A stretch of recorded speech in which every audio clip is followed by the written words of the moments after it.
వారు ప్రతిపక్ష నాయకుడిగా మీకు ఎన్నో రకాలుగా సూచనలు ఇచ్చే ప్రయత్నం చేసిండ్రు.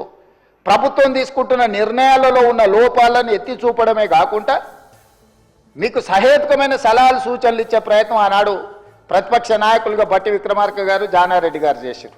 ఈరోజు కూడా మీ నుంచి మేము ఆశిస్తున్నాం, మీరు ఎంత చేసినా ఎగరెగిరి దంచినా ఎగరకుంట దంచినా మీకు వచ్చే కూలి అంతనే.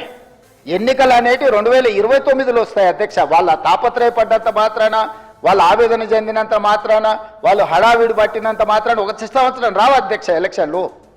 అప్పుడే ఒక ఆయన అంటాడు వచ్చేసినాయి బై ఎలక్షన్స్ వచ్చేసినాయి వచ్చే నెలలే అని టికెట్లు వంచుతాడు ఒక ఆయన. ఆయన టికెట్లు వంచండి కదా నేను వంచాలని ఇంకొక ఆయన పోయి ఆయన వంచుతాడు. వాళ్ళ పోటీతోని మా సాగుకు వస్తున్నారు అధ్యక్ష. వాళ్ళ అంతర్గతంగా ఏమని ఉంటే ఉండని వాళ్ళు ఇట్లా తెలుసుకొని మాకేం అభ్యంతరం లేదు. ఒక ఆయన పొద్దున్నే ప్రెస్ మీట్ పెడితే మధ్యాహ్నం ఒక ఆయన ట్విట్టర్లో పెడతాడు దాని కౌంటర్ పార్టీ. ఒక ఆయన ట్విట్టర్లో పెట్టగానే ఇంకొక ఆయన ప్రెస్ నోట్ రిలీజ్ చేస్తాడు.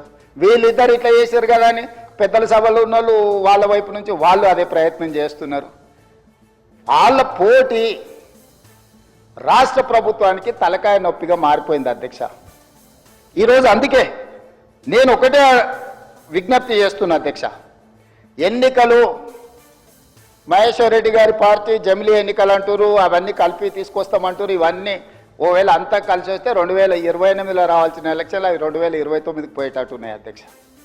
సో ఉన్న అసెంబ్లీ కూడా ఇంకో 6 నెలలు ఎక్స్ట్రాగా ఉండే పరిస్థితులు జాతీయ స్థాయిలో మనకు కనిపిస్తున్నాయి అధ్యక్ష. సో ఈ 4 ఏళ్ళు మనము రాష్ట్రాన్ని మంచిగా అభివృద్ధి చేసుకుందాము. మీరు నా దగ్గరకు వచ్చిన వాళ్ళలో అప్పుడప్పుడు టీవీలలో పేపర్లలో ఎవరు వచ్చి కలిసినా కూడా ఇటు అటు అని నేను ఎవరికైనా నేను సభానాయకుడిగా ముఖ్యమంత్రిగా ప్రతి ఎమ్మెల్యేకి నేను అందుబాటులో ఉంటా.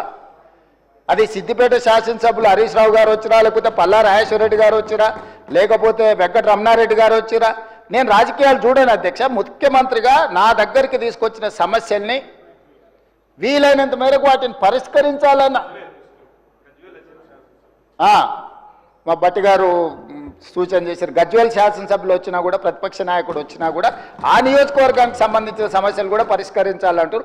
శాసనసభ నియోజకవర్గాలకు ప్రాతినిధ్యం వహించే ఎమ్మెల్యేలను నేను ఖచ్చితంగా ప్రజలు ఎన్నుకున్న ప్రతినిధులుగా వాళ్ళని గౌరవించే బాధ్యత నాది అధ్యక్ష. Just they can come as walk in, just ఇట్లా నడుచుకుంటూ వచ్చి ముఖ్యమంత్రికి ఏదైనా రిప్రజెంటేషన్ ఇవ్వచ్చు. దానికి అనవసరమైన రాజకీయాలు ఆపాదించాల్సిన అవసరం లేదు అధ్యక్ష. మీరు